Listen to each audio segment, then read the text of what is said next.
Did a single US soldier capture an entire German town in WWI? It's a compelling thought. It's the kind of story that sticks with people. A lone hero against impossible odds taking on an entire enemy position. It sounds like something out of a movie, maybe a really old black and white movie where the hero always wins. And that's part of the appeal. But history, especially the history of war, is usually much more complicated than a simple story like that. We often want to believe in those big, bold acts of individual heroism. It makes us feel good. It gives us hope. But sometimes the truth is a bit more grounded. Think about it for a moment. One soldier, just one person, against a whole town, a town full of enemy soldiers, maybe machine guns, maybe artillery. Roads, houses, churches, all defended. It's a huge mental image. It speaks to something deep inside us, that idea of extraordinary courage. We like to think that one person can make a difference, that one individual, through sheer will and bravery, can turn the tide of battle. And sometimes in small, crucial ways they can. But capturing an entire town, that's a different scale entirely. That's not just a small turning point. That's a massive military operation. The idea of a single soldier capturing a town in World War I feels especially out of place when you think about what that war was actually like. And WWI was known for its massive scale. It was about huge armies, millions of men, big guns, trenches that stretched for miles. It was a war of attrition, of grinding down the enemy. Individual acts of bravery were common, absolutely. Soldiers did incredible things. They held their ground when they should have been overrun. They charged machine gun nests. They saved their comrades. But these acts usually happened within a much larger context. They were part of a bigger push, a larger attack, or a desperate defense. They weren't usually solo acts that led to the capture of an entire fortified position like a town. A town in wartime, even a small one, is a complex thing to take. It's not just a single building. It's a network of streets, buildings, alleys, cellars. It offers countless places for defenders to hide. It offers choke points and ambush spots. To take a town, you need more than just one brave person. You need a lot of people. You need coordination. You need overwhelming force, or at least a very clever plan with a lot of support. You need people to clear each building, street by street, house by house. You need to secure the perimeter. You need to deal with any remaining defenders, and you need to hold it once you've taken it. And that's why the story of a single soldier doing all this seems so extraordinary. It feels too good to be true. And often, when something feels too good to be true, it probably is. But where do these stories come from? Why do we hear them? Well, war generates legends. It always has. People need heroes. They need stories of incredible deeds to inspire them, to make sense of the chaos, to honor the sacrifices made. Sometimes, a very real act of courage gets exaggerated a little bit over time. The story gets bigger with each telling. A small outpost becomes a fort. A few prisoners become a company. A brave individual becomes a one-man army. This isn't usually done with bad intentions. It's often just the way human memory and storytelling work. We remember the exciting parts. We fill in the gaps. We make the narrative more dramatic. And that's a natural thing to do. So when we hear a story like a single soldier capturing an entire German town in WWI, our first instinct might be to believe it because it's such an incredible idea. But our second instinct, if we're being honest with history, should be to ask some questions, to look a little closer at the details, to see if it lines up with what we know about that war. And to understand that sometimes the true stories of heroism are amazing enough on their own, even if they don't quite fit the grand, impossible legend. If there's a story out there about a single US soldier capturing an entire German town in WWI, it's most likely a heavily twisted version of something truly impressive, but less grand. When people talk about American WWI heroes doing incredible things alone or almost alone, one name usually comes up: First Sergeant Alvin York. His story is one of the most famous and genuinely astonishing tales from the war, and it often gets exaggerated. Alvin York was a corporal at the time, fighting in the Meuse-Argonne offensive in October 1918. He was part of an American platoon sent to take a German machine gun position. Things went wrong fast. The Americans got pinned down by heavy fire. Many were killed or wounded. York, with a small group of remaining soldiers, found himself behind the German lines. They stumbled upon a large group of German soldiers preparing for a counterattack and managed to capture them. But then the Germans on the ridge, manning their machine guns, turned their fire on York and his captured prisoners.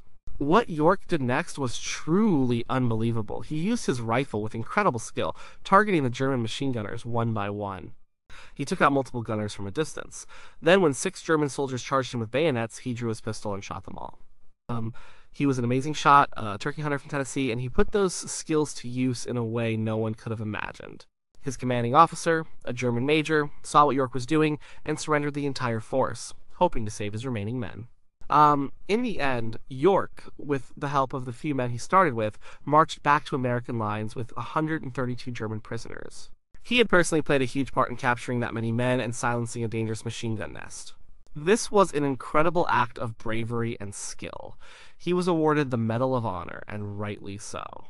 It's a story that perfectly shows what a single, determined soldier can do. But here's the important part. Did he capture a town? No. He captured a large group of enemy soldiers and knocked out a machine gun position on a ridge.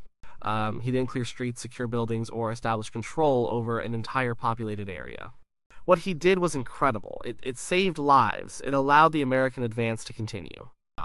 But it wasn't the capture of a town. Another potential source of these kinds of stories might come from very specific localized actions. Sometimes, a small group of soldiers, or even a very determined individual, might force a small enemy outpost to surrender.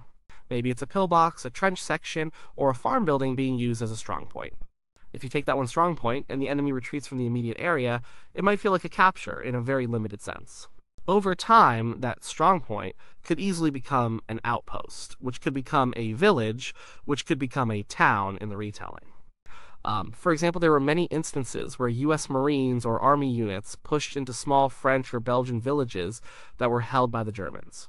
The fighting for these places was often brutal, house to house. A single soldier might show extraordinary bravery, maybe taking out a machine gun nest that was holding up the entire advance, or single-handedly clearing a particularly stubborn house. These actions are real and heroic, but they are still part of a larger unit's effort to take the village. They aren't one person taking the whole place by themselves. Think about the scale of a WWI town. Even a small village might have a few hundred people, and perhaps a company or more of German soldiers defending it. A company is over 100 men. A single soldier, no matter how brave or skilled, cannot realistically capture and hold 100 armed enemy soldiers, let alone clear an entire area they are defending.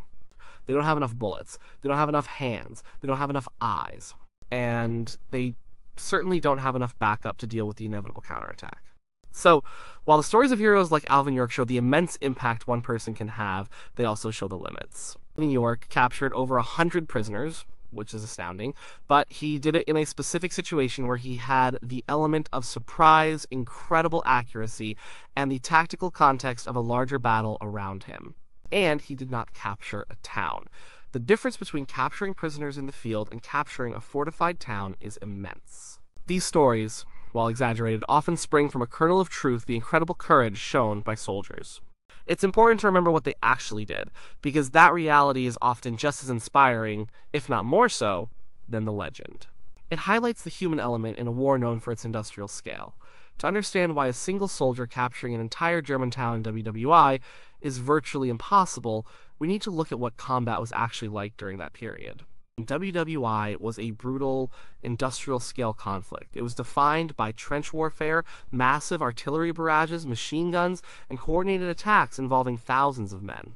Taking any fortified position, let alone an entire town, required immense resources and planning. Let's consider what a German town would have looked like in the war zone. Many towns in France and Belgium were occupied by German forces for years. This meant they had time to turn these towns into formidable defensive positions. They weren't just random clusters of houses. German engineers would have fortified key buildings.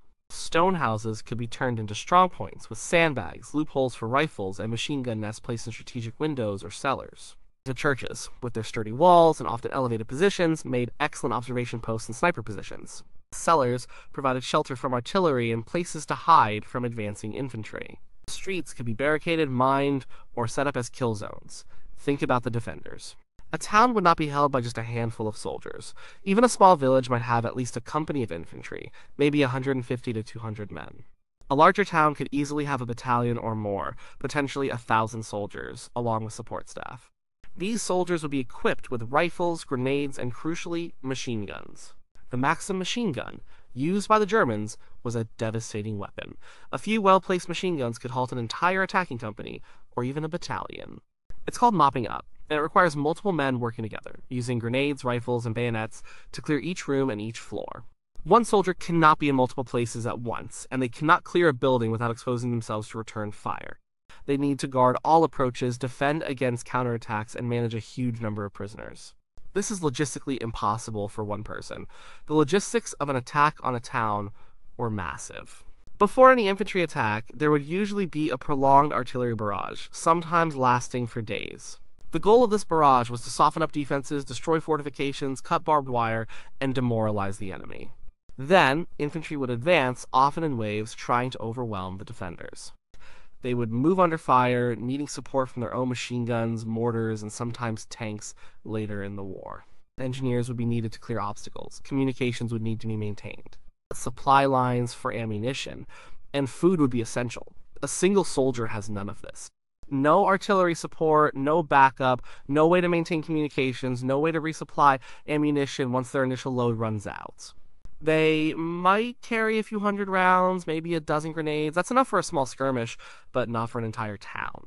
Think about the psychological aspect, too. Even the bravest soldier facing hundreds of armed men from a fortified position would quickly be overwhelmed. The sheer volume of fire, the coordination of the defenders, the impossibility of being everywhere at once would make such an attack suicidal and ineffective. A single soldier, even if they could somehow capture a handful of enemy troops or clear one small building, would immediately face the rest of the garrison. They would be surrounded, outflanked, and eventually neutralized. The heroism of WWI soldiers came in their ability to endure these conditions, to push forward under immense fire, to fight for inches of ground, and to stand by their comrades. It was a collective effort, often a terrible and costly one. A soldier's individual bravery was always amplified by the unit he was a part of. He fought as part of a squad, a platoon, a company. He had people to cover him, to help him, to rely on. The idea of a completely solitary capture of an entire town goes against every fundamental aspect of WWI combat and military strategy. It's a nice thought, but it just doesn't fit the reality of the battlefield. Stories grow. They always do. Especially stories about war. This isn't unique to WWI or to America. Every culture has its war heroes, and every war seems to produce incredible, sometimes unbelievable, tales of individual bravery. There are good reasons for this. One big reason is propaganda. During wartime, governments and military leaders need to boost morale. They need to show their own people that they are fighting for a good cause, and that their soldiers are brave and effective. Stories of extraordinary heroism, even if embellished, serve this purpose perfectly. They inspire new recruits. They reassure families back home. They create a sense of national pride and unity. If a simple, brave soldier can achieve such a great feat, imagine what an entire army can do. These stories become a powerful tool in keeping the war effort going. Then there's a simple human need for heroes. In times of great stress and sacrifice, people look for figures to admire, to look up to. They want to believe that good can triumph over evil, that courage can overcome fear. A hero who single-handedly captures a town perfectly embodies this idea. It's a clear, simple narrative in a world that is otherwise messy and chaotic. It gives people hope and a sense of meaning in something that often feels meaningless and brutal. From memory also plays a huge role. Human memory isn't a perfect recording device, it's a reconstructive process. Over time, details can blur. The most dramatic elements of a story get emphasized.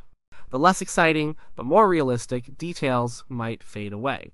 Imagine a soldier telling a story about a comrade who took out a machine gun nest.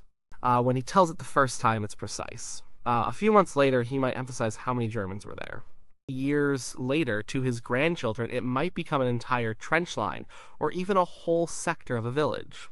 The core bravery remains, but the scale shifts. This process is often unconscious. It's not necessarily an intentional lie, it's more about trying to capture the essence of an experience. The emotional truth often matters more than the exact factual truth in storytelling. And when you're telling a story about someone you admire, you naturally want to make their deeds sound as impressive as possible. It honors them. Also, many of these stories are passed down through oral tradition. They are told around campfires, in bars, at family gatherings. Each person who tells the story adds their own flavor, their own emphasis. Small details change, big details get added. And, because there isn't always a written record to check against, the story can take on a life of its own. It becomes folklore. World War I was especially ripe for this. It was a war of such unprecedented scale and horror that people struggled to comprehend it. Simple.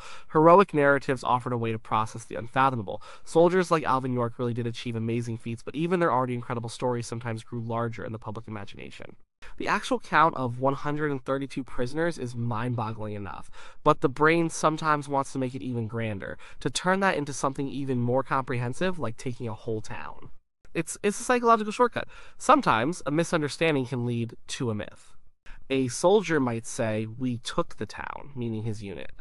But in retelling, that we could easily morph into "I" in the mind of the listener, especially if that listener is looking for an individual hero. A small group capturing a very small outpost might get conflated with one man capturing an entire village. The lines blur. These stories aren't always bad. They keep the memory of brave acts alive. They remind us of the courage that people are capable of. But it's important to separate the inspiring myth from the historical fact. Both have value, but they serve different purposes. The myth inspires us with an ideal. The fact grounds us in the reality of what happened, and often that reality is just as awe-inspiring, if not more so, because it's true. Understanding how these myths form helps us appreciate both the stories and the history more deeply. It lets us see the human need for heroism, while also respecting the complexities of actual events. So, to directly answer the question, did a single US soldier capture an entire German town in WWI? The answer is no. There is no credible historical record, no authenticated account, no military report that describes a single American soldier capturing an entire German town during World War I. This kind of feat simply does not align with the realities of WWI combat, military strategy, or the logistical capabilities of an individual soldier. We've talked about the incredible acts of heroes like Sergeant Alvin York. His capture of 132 German soldiers in multiple machine gun positions was one of the most astonishing individual feats of the war. It earned him the Medal of Honor, and it is a story of immense bravery and skill. But even that, as incredible as it was not the capture of a town. It was a specific tactical engagement, part of a larger offensive. York did not clear streets, secure buildings, or establish control over an entire populated area. He captured a large number of enemy personnel and eliminated a key threat. That's a huge difference. The idea of a single soldier capturing a town is a powerful narrative, but it belongs to the realm of legend and fiction, not historical fact. It's a testament to the human desire for inspiring tales of heroism, especially in the context of war. These stories offer a simplified, dramatic version of events that can be easily understood and shared. They tap into our admiration for extraordinary courage and our belief in the power of the individual. But the reality of WWI was one of collective effort, enormous sacrifice, and brutal, often impersonal combat. Taking a town, even a small one, required coordinated attacks by units of hundreds, if not thousands, of soldiers supported by artillery, engineers, and supply lines. It involved street-to-street, house-to-house fighting, clearing defenders from every building, and then holding the position against counterattacks. No single person could possibly accomplish this alone, regardless of their bravery or skill. They would be outnumbered, outgunned, and overwhelmed almost immediately. This doesn't diminish the incredible courage of the American soldiers who fought in WWI. It's far from it. Their heroism was real, even if it didn't always fit the mold of a single, impossible act. The soldiers who endured trench warfare, who faced machine gun fire, who charged across no man's land, who fought for every inch of ground in devastated villages, were incredibly brave. Their collective effort, their willingness to fight together, to support each other, and to make immense sacrifices is the true story of their heroism. It's important to appreciate both the myth and the reality. The myth of the lone hero capturing a town reminds us of what we aspire to: unparalleled bravery and decisive action. But the historical reality of thousands of brave individuals working together under terrifying conditions teaches us about perseverance, teamwork, and the true cost of war. Understanding the difference allows us to honor the soldiers of WWI for what they actually did, which was often just as amazing and far more impactful than any legend could suggest. Their legacy is built on genuine courage, not on exaggerated tales.